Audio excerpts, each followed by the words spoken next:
Merci. Merci.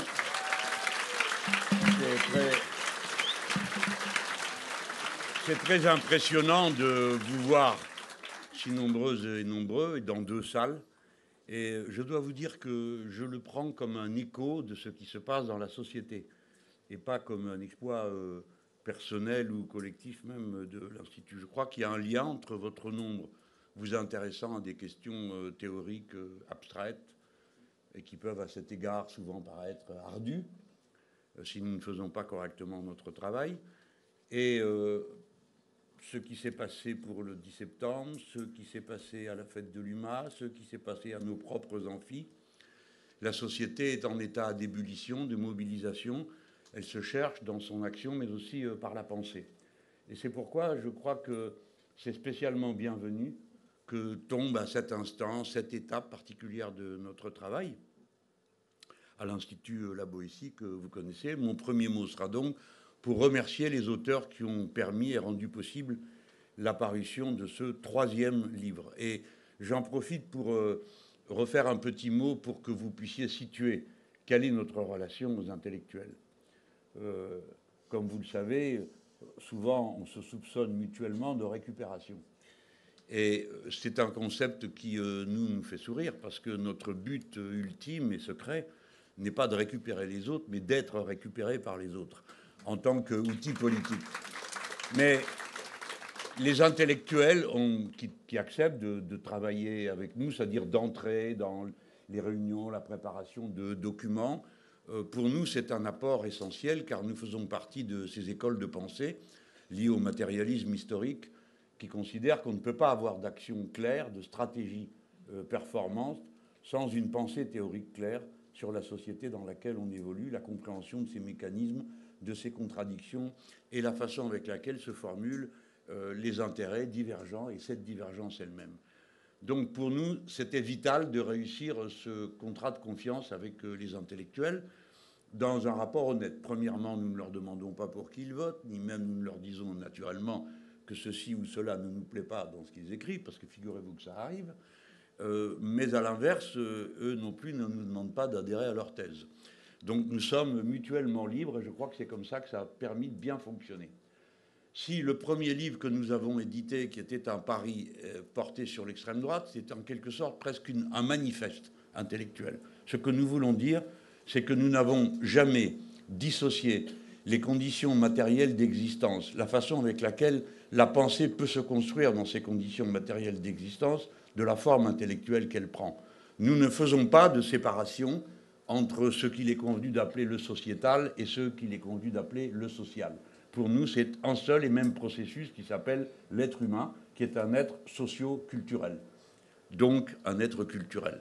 Dès lors, la pensée sur l'extrême droite s'est présentée, réfléchir sur l'extrême droite se présentait immédiatement comme quelles sont les stratégies de domination que déploient les importants, les puissants, le capital à échelle mondiale, et donc de mettre le doigt sur le fait que le racisme, le sexisme, la haine des autres ne sont pas seulement des tares morales, ça va de soi, mais ce n'est pas le sujet de l'action politique que d'entrer dans la morale.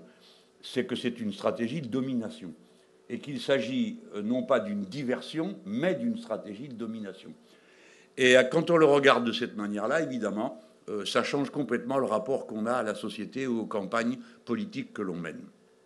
Le second a été pour définir le capitalisme de notre époque, car la pensée dite de gauche, la pensée révolutionnaire, c'est souvent laissé enfermer dans, au fond, une attention portée aux classes exploitées, dominées, à leurs évolutions, et puis faisant comme si le capital et le capitalisme étaient une donnée tout le temps la même, sans histoire, tout le temps le même mécanisme. Or, ce n'est pas vrai, bien sûr. Le capitalisme a survécu à plusieurs des crises qu'il a déclenchées, une tous les 10 ou 12 ans, certaines culminant dans des déflagrations générales comme les deux guerres mondiales. Il a réussi à y survivre parce qu'il a en lui un certain nombre de mécanismes d'adaptation, mais aussi parce que ceux qui normalement auraient dû l'expulser de la place dominante ne l'ont pas fait. Et la question à se poser, c'est pourquoi ne l'ont-ils pas fait? Étaient-ils trop stupides? ou bien ne disposaient-ils pas des instruments qui leur permettaient de le faire, et notamment les instruments de compréhension. Nous avons le sentiment, depuis que le XXe siècle avait commencé en 1914, s'est achevé en 1991 avec l'effondrement de l'URSS, qu'une période historique nouvelle se dessinait. Et au début, à tâtons, bien des gens ont donné des diagnostics qui sont avérés être totalement faux, dont nous, persuadés que, libérés du stalinisme, le socialisme alors s'épanouirait avec joie et bonheur dans tous les pays du monde. Naturellement, ça ne s'est pas du tout passé comme ça. Ensuite, les autres nous avaient dit ben, c'est la fin de l'histoire. Mais bon, on n'y a pas cru, pour être honnête. On pensait que la société qu'on voyait resterait, pénétrait, travaillée par des contradictions, et des contradictions d'intérêt, et donc des catégories sociales qui s'opposeraient à ce propos. Donc, en effet, la fin de l'histoire n'a pas eu lieu, et l'histoire a continué à travers des contradictions, des tensions, et essentiellement des crises, bien évidemment. Mais de même, l'ordre nouveau du monde, annoncé en 1991 par M. Bush, non plus, n'a pas eu lieu, ne s'est pas construit, et c'est un désordre croissant qui s'est emparé de l'ancien ordre géopolitique, et nous sommes dedans en ce moment. Alors, tout ça appelait une remise à zéro des compteurs. À quel capitalisme avons-nous affaire?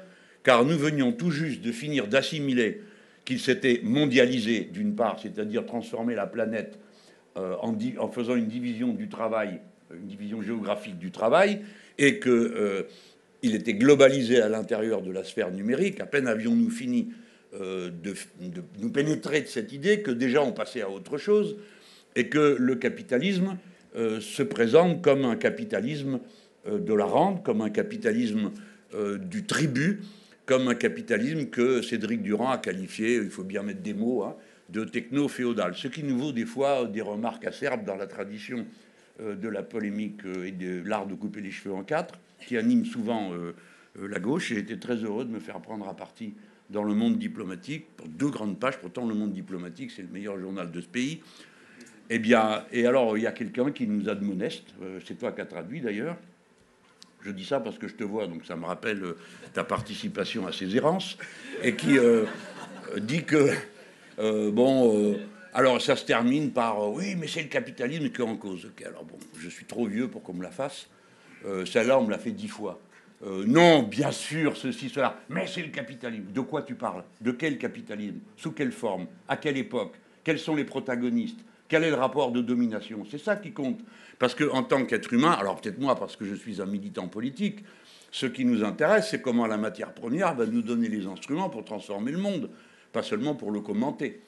Alors, donc, ça a été ce livre de Cédric Durand, et il faut bien dire que nous adhérons, nous les animateurs de l'Institut La Boétie, plutôt à l'analyse de Cédric Durand, mais je ne veux pas lui créer d'ennemis supplémentaires en lui disant mon amitié. Donc, disons qu'on s'en inspire. Et c'est un peu cette relation qu'on cherche à avoir. On travaille à partir de ce que les intellectuels, dont c'est le rôle, dont c'est la fonction, dont c'est souvent le métier, apportent. Et puis, comme nous ne sommes pas totalement ignorants, nous éprouvons, nous confrontons les thèses qui nous sont proposées à la réalité. Pour ce qui concerne ce moment spécial, vraiment, nous sommes au cœur d'un débat qui, chez nous, a été, je parle des fondateurs du mouvement insoumis, fondateurs hommes et femmes, central. C'est la question de qui est le sujet de l'histoire. Alors, on peut dire, oh là là, tu parles d'une question. Bah si, ça nous intéresse, parce que nous appartenons à la tradition du matérialisme historique et que nous avons appris dans nos cahiers de départ que la classe qui allait, en s'émancipant, émanciper l'humanité, la classe ouvrière, et que par conséquent, il y avait un acteur, un sujet central à l'étape que l'histoire humaine allait franchir, qui s'appelle la classe ouvrière. Alors, dès le début, il y a eu une difficulté, c'est que cette classe était minoritaire dans nos sociétés. Par conséquent, les stratégies du socialisme, là, pardon, je redeviens un responsable politique d'une organisation politique, les stratégies du socialisme ont commencé tout de suite par la question des alliances de cette classe ouvrière avec les autres classes de la société. Vous pouviez mettre un S. Il y avait des artisans propriétaires de leurs moyens de production, des paysans par millions propriétaires de leurs moyens de production, et une classe ouvrière. Bien, donc, à partir de là, le S avait un sens. Des classes et la stratégie d'alliance. il fallait une très grande énergie pour arriver à convaincre que c'est pour leur bien qu'on allait leur confisquer ce qu'ils avaient. Bon, à vrai dire, personne n'y est jamais arrivé. Ou seulement dans quelques régions, je parle pour la France, par exemple dans l'Aude, les coopératives viticoles jouaient un grand rôle dans la construction d'une conscience socialiste, populaire et paysanne, d'autres endroits du pays comme ça, mais en majorité, la paysannerie française est restée longtemps dans la main et sous le contrôle des dominants, avec lesquels elle partageait l'illusion d'avoir en commun un bien qui s'appelle la propriété, bien indépassable et inaliénable. Voilà, ça c'est le tableau de ce qu'on a connu, j'abrège. Hein. Et puis, nous voici rendus à notre époque. Et évidemment que depuis les années 70, il ne faut pas croire qu'on vient de découvrir ça maintenant, tout le monde s'aperçoit que qu'est-ce qu'on fait de ceux qui ne sont pas des ouvriers salariés qui produisent directement de la plus-value? Alors, c'est la classe ouvrière et ses alliés. Alors, on met un S, et puis on met tout ça dans un brouillard qui évite d'aller chercher de trop près de quoi il s'agit. Mais c'est quand même une grande question. En tout cas, dans la stratégie politique, c'est une question fondamentale. Vous ne pouvez pas gagner une élection, vous ne pouvez pas mener un combat de masse si vous ne savez pas à qui vous adressez, ni quels sont les intérêts réels profonds qui peuvent animer les différentes catégories de la population. Et après la chute de l'URSS, il s'est produit un autre événement, c'est qu'il n'y a plus une seule révolution socialiste dans le monde. Alors, ceux qui portent à s'interroger sur le caractère socialiste ou non de celle qui avait lieu avant, mais en attendant, on se trouvait devant autre chose. Pour autant, les peuples n'étaient pas les deux pieds dans la même chaussure en attendant que passe le néolibéralisme, le pinochettisme, etc., etc. Ils agissaient, ils combattaient, ils se mobilisaient. Et donc, il était évident qu'il y avait là un acteur politique nouveau. Et comme comment le nommer? Voilà la difficulté. Nous, on a choisi le mot peuple. Mais on est d'accord pour dire que c'est un mot encombrant, parce qu'il existe depuis l'Antiquité. Il y a 3 mots en grec pour le définir, démos, laos et quoi? Le troisième, c'est quoi? Vous ne le savez pas? Bon, moi non plus, je l'oublie à cet instant-là. Hein? Tu ne le sais pas, toi? C'est quand même toi, l'intellectuel. Tu dis quoi, toi? Tu dis rien? Voilà, t'as peur, dégonflé. Bon. Il y a 3 mots pour le définir, et c'est les mêmes en latin. Ça veut dire, tantôt, ça veut dire, je le traduis en français tel que nous l'avons décidé. Il y a le peuplement, c'est les gens qui sont là. Bon, ils mènent leur vie, etc. Il y a la population, qui a un cran au-dessus, je dirais, parce qu'on l'a défini par les relations culturelles, sociales qu'elle a, une population. Et puis, il y a l'acteur politique. Quand la population devient un acteur politique, c'est le peuple. Et voilà. Donc c'est ce peuple que nous avons vu à l'œuvre. Mais il ne collait pas avec la théorie. Le peuple qui envahit les rues et qui fait une constituante en Équateur, le peuple qui est présent et qui bat le régime pour construire le chavisme, le peuple, à chaque fois, ça correspond à rien de ce qui était prévu. C'est-à-dire, ce ne sont pas les ouvriers dans leurs usines qui, les occupants, prennent le capital à la gorge et lui confisquent l'accumulation. Ça ne se passe nulle part comme ça. Et qui plus est, apparaissent des composants de la lutte qui perturbent le schéma traditionnel. Ce n'est pas par un éveil à la conscience des rapports de classe que se construit une conscience révolutionnaire. On voit apparaître des luttes antiracistes, on voit apparaître le phénomène qui d'abord est considéré comme secondaire et puis qui finalement occupe toute la place, qui est l'émergence d'un féminisme matérialiste, qui est le signal d'un changement, d'une bascule d'époque. Voilà, tout ça c'est pour dire comment nous, en tout cas, en partant des exemples concrets et des luttes concrètes révolutionnaires, nous avons été conduits à reconstruire une vision d'ensemble de la lutte, en disant quels sont les gens qui s'opposent dans cette affaire. Pour nous, insoumis, en tout cas pour ceux qui ont formulé ces thèses, il y a d'un côté le peuple et de l'autre côté l'oligarchie. Et ça résulte du fait que le capitalisme a embrassé, a englobé toutes les relations sociales et qu'une société ne se décrit pas seulement par le lieu où se produit la production, mais par l'ensemble des rapports sociaux et culturels qui contribuent à sa stabilité, c'est-à-dire à la production permanente et reproduction permanente de cet ordre social. Je reviens à mon point de départ, il n'y a donc pas de distinction entre les batailles idéologiques et les batailles dites concrètes pour tel ou tel point précis. Ces deux faits nous ont amenés à définir, bon, il fallait bien trouver un mot, alors pour provoquer. Au début, on disait, mais vous êtes des populistes. Mais populistes, oui, si on avait pris le mot à temps, on l'aurait fait. Mais on ne l'a pas pris à temps. Donc les autres l'ont surchargé d'un contenu négatif. Au sens de c'est le peuple, la plèbe, quoi, la canaille avec ses passions brutales. Hein. Moi, je disais, mais pardon, qu'est-ce qu'il y a de brutal dans mes passions? Si vous voulez bien me le dire, ça m'aiderait à devenir meilleur. Bon, c'est quoi, la 6e République, la planification écologique? C'est quoi mon instinct brutal qui s'exprime théoriquement? Bon, vous m'avez compris. Trop tard, la place était prise et populisme a été surchargé. Une des leçons de ceux qui nous ont appris à mener ces luttes, c'est qu'il faut faire attention aux batailles qu'on mène sur les mots. Si on passe plus de temps à se battre sur les mots qu'à se battre réellement, on perd son temps. Donc il faut trouver un autre angle. Dans le bouquin que j'ai fait, j'appelle ça le peuplisme, histoire de créer une ambiance. Ça n'a pas marché, la provocation n'a pas fonctionné, et personne ne m'a accusé d'être peupliste. Bon, je reviendrai à la charge une autre fois. Hein. Mais regardez, planification écologique, ça a bien marché, c'était une provocation au départ. Évidemment, tout le monde m'a sauté à la gorge, elle nous a sauté à la gorge. Non. Ah, c'est l'URSS, parce qu'évidemment, tous ces gens étant des ignorants, ignorent absolument que la planification n'est pas une invention de l'URSS, mais de Henry Ford. Bon, voilà, c'est comme ça. Alors, il en est ainsi, souvent, des débats, ça dépend qui les empoigne. Hein. Alors, donc là, pour nous, le moment est venu de dire, ouvrons la discussion sur la définition de qui est l'acteur de l'histoire et pourquoi c'est celui-là. Nous-mêmes, nous avons fait beaucoup de travail. Il y a un petit laboratoire à l'intérieur de l'Institut qui s'appelle l'ère du peuple et de la révolution citoyenne, qui en permanence travaille et étend l'application de la théorie à des domaines de plus en plus divers. Bon. En particulier, une fois tout ce travail initial fait, nous l'avons appliqué à la France, avec l'esprit de la théorie de l'ère du peuple et de la révolution citoyenne, qui nous a amené à formuler nos premières thèses que vous retrouverez bientôt sur la Nouvelle-France. Cette Nouvelle-France, c'est celle qui correspond à l'état du peuple aujourd'hui, tel que socio-culturellement il est. Et vous voyez que dans notre esprit, pas de pratique révolutionnaire claire sans théorie claire. Et nous en sommes là. Comment lancer ce débat? Donc on a demandé aux intellectuels qui sont autour de nous, avec qui on dialogue, avec qui on discute, de nous aider. Et c'est comme ça qu'est né ce bouquin. Avec une interpellation qui n'a pas été... vous allez voir, hein, on parle de théorie, là. Donc au début, il était question de classe populaire. Donc je ne vous dirai pas qui a cassé les pieds à tout le monde, mais classe populaire, de quoi vous parlez? Pourquoi vous mettez un S? Qui sait? Parce que des paysans, il n'y en a plus. Il en reste 400 000, il y en avait 7 millions.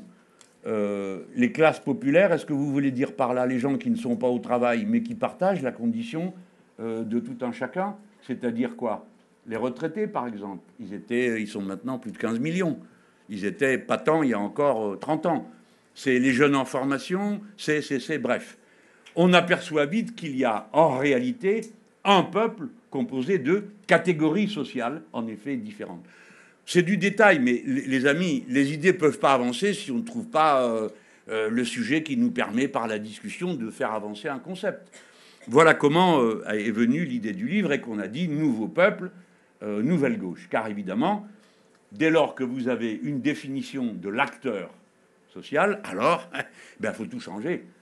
Il est clair que ce n'est pas le parti d'avant-garde révolutionnaire de l'époque où il y a une classe ouvrière minoritaire dans la société et dont l'unité se fait au prix de la présence de ce parti ou de son syndicat, comme c'est le cas de la charte d'Amiens qui a été écrite pour organiser la grève générale révolutionnaire. Je le rappelle à tous ceux qui s'en servent pour essayer d'expulser la politique, que c'est pourtant exactement le contraire qui est écrit dans le texte. Hein.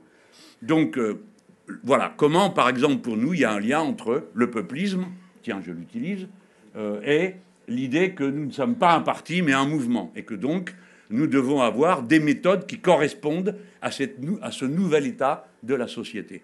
Le mouvement n'ayant pas pour vocation d'être une direction révolutionnaire, mais d'être, comme je l'ai dit il y a un instant, récupéré, et d'être l'instrument qui accompagne les phases de la révolution citoyenne. Car la révolution citoyenne est un produit nécessaire, guillemets, nécessaire veut dire qu'il ne peut pas ne pas être, au sens philosophique, donc nécessaire de l'ère du peuple. L'ère du peuple met à l'ordre du jour, mécaniquement, la révolution citoyenne, laquelle passe par des étapes. L'étape instituante, l'étape destituante, qu'ils s'en aillent tous, et l'étape constituante, on décide comment va fonctionner la société, qui correspond très exactement à la stratégie du mouvement insoumis. Le mouvement insoumis, s'efforce d'être toujours là au moment où le mouvement populaire va s'instituer, puis devenir dégagiste, puis devenir constituant. C'est notre stratégie. Il n'y a jamais eu aucun mystère là-dessus, parce que je lis, il y a des gens qui s'étonnent ils disent « Oh, c'est des révolutionnaires ». Tu parles d'une découverte, c'est écrit dessus. C'est écrit, c'est pas une découverte. Oui, en effet, mais partisans de la révolution citoyenne. Mais dans la bourgeoisie, ces affidés petits bourgeois et compagnie, pour eux, la révolution, c'est un exercice sanglant avec des barricades, des coups de fusil, du sang partout. Bon, ça correspond à d'autres temps. Aujourd'hui, on n'est pas là-dedans. On est, comme vous venez de le voir, si vous suivez, au Népal, en Indonésie, dans des mouvements de masse, de millions de gens qui submergent toute la réalité politique. Et en France, nous sommes aux alentours de la phase numéro 1, la phase instituante. Le 10 septembre, il y avait de ça. Le 18, ça va se renforcer. Quoi qu'on pense, ceux qui espèrent mettre un cadenas avec le 18. Mais non, il n'y aura pas de cadenas. Les choses vont avancer. Alors, bon, je ne vais pas plus loin. Ce que je vais dire, c'est comment nous nous sommes nourris quand même. Voyez-vous, le peuple, c'est d'abord l'enfant des villes. La ville n'est pas le grossissement du village. La ville, depuis le départ, est un projet politique. Depuis moins 6000 avant notre ère, les premières villes ont des plans, ont un cadastre et correspondent à un projet politique qui va permettre de gérer un problème fondamental de la société humaine, le stockage. Le stockage, ça veut dire produire plus que ce dont on a besoin et donc distribuer ce surplus quand le moment vient de le distribuer parce que ça manque dans la nature. Alors ça vous donne... Eh ben, il faut une police, il faut des prêtres, il faut un État, il faut une armée, etc. Et bien d'autres choses qui sont passées inaperçues jusque-là. Par exemple, quel rapport il y a entre la naissance de la ville et le capitalisme? Ben, vous voyez bien qu'il y en a une racine. Quel rapport il y a entre la ville et le patriarcat? Il y a une racine, évidemment, parce que la condition humaine changeant, tout changeait, y compris les rapports à l'intérieur de la relation homme-femme, etc., etc. Donc le fait numéro 1, c'est la ville, et nous sommes dedans.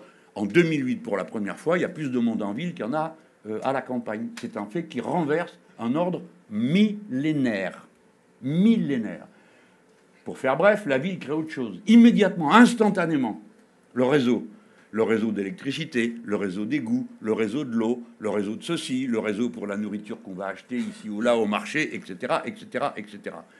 Et donc, le réseau est l'outil par lequel les individus sont branchés sur la structure sociale. Pour produire et reproduire leur existence matérielle, il leur faut accéder au réseau. Et donc, les rapports de domination se créent à l'intérieur de cette relation de domination de la nécessité du réseau.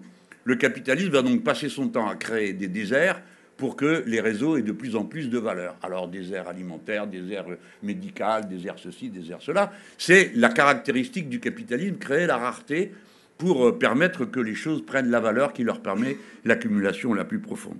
C'est comme ça que nous avons été amenés à adopter les thèses de David Harvey sur la géographie critique. Et en particulier, comprendre que la ville, de ce point de vue, est non seulement un projet, mais qu'elle a un contenu politique. C'est pas juste un arrière-plan. Alors, comme les municipales arrivent, vous aurez l'occasion de bénéficier de nos exposés sur le sujet.